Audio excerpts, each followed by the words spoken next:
Today, I'm going to go over my exact uploading process and settings I use that have helped me go on to get videos like this, almost 4 million views, this one 2 million views, this one 3 million views, this one 1.9 million views. You get the idea. Now I've got the social proof out of the way. Let me just show you exactly what we do, step by step, in depth, and make the best YouTube video uploading tutorial on the internet. So first thing you're going to do to upload your video is come to YouTube, obviously you need to be signed in, hit this button, hit upload video.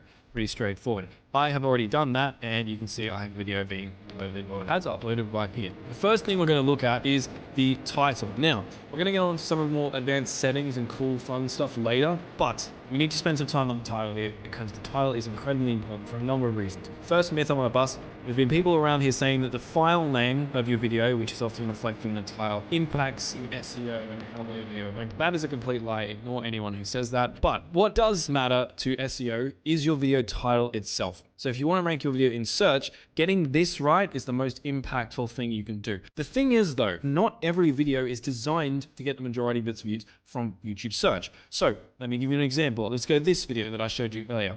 This is a video where I say, I bought 5 million YouTube views, here's what happened. Now, when you think about this video's got 2 million people to watch it, but not many of those people are probably going to YouTube search and typing in, I bought 5 million views, blah, blah, blah. So instead, most people probably would have found this on their YouTube homepage or on their next up. And as you can see here, if I go into traffic sources, you can see that this is correct, right? Only 5% of my viewers actually came from YouTube search. So why does this matter? Well, it means that if your video is the kind of thing that's not going to be found from YouTube search, it's something like I bought 5 million views, or I discovered this crazy challenge, or whatever it is, something that people probably aren't going to be searching for, you don't need to worry about including any keywords or SEO stuff here.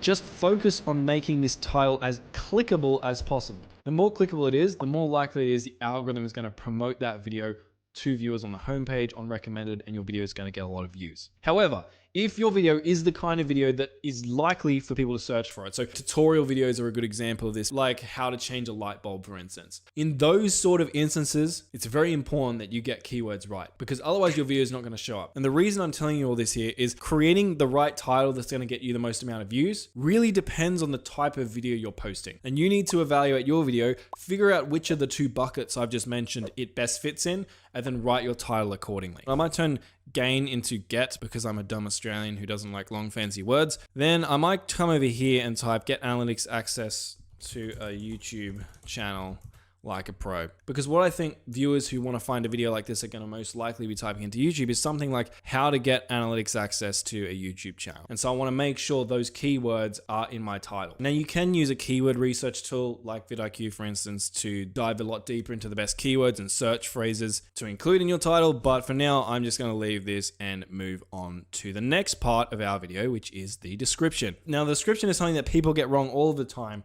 And it's actually one of the most important elements to uploading your video. So here is the description template I like to use for all of my videos. I'll explain exactly how to use it and why I use it right now, but I'm going to give you this template for free later in the video just as a bribe to keep you watching and get my watch time up. But anyway, so the first bit of the description is you want a little text hook that sort of elaborates and teases what your video is. This hook, we don't want it to be any longer than 95 characters. And I'll get to why that is in a moment. Also, if you're creating a searchable video, like we talked about earlier, you want to make sure that you're including your keywords in this section. If your video isn't very searchable, it doesn't really matter what keywords you include in here. Just make sure this section entices and excites people to stick around for the video. All right, so I might write something like, here's a step-by-step tutorial on the easiest way to get analytics access to a YouTube channel. I'm just gonna check the character count of this. Bam, perfect. 94 characters. I'm just using an extension. It's called character count. It's completely free. And again, if you're seeing extensions and stuff around my uploading process, I like using tools to make my life easier, but you can do most of this stuff manually if you don't mind putting in a bit more time. So now we're going to move down our description a bit to this section.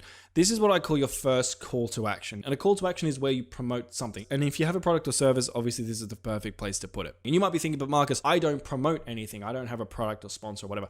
That's fine. Promote another one of your videos here. If someone clicks on your video and then they click on your call to action, you've now turned one view into 2 views. So don't miss out on that opportunity. And you want to copy the exact spacing and character counts I mentioned here, because what we want this to look like is, let's go to a video on YouTube, good old Grammarly ad. What we want our description to look like is this. So you're gonna have your first text hook, that's the first thing people are gonna read, and then you're gonna have your call to action here with the link showing up, whether that's to your product, service, or another YouTube video. And this is all gonna show up without people having to click on the more button. You don't wanna push this link down to another row, because if you do, then people aren't actually gonna be able to click on it without clicking on the more button. Now,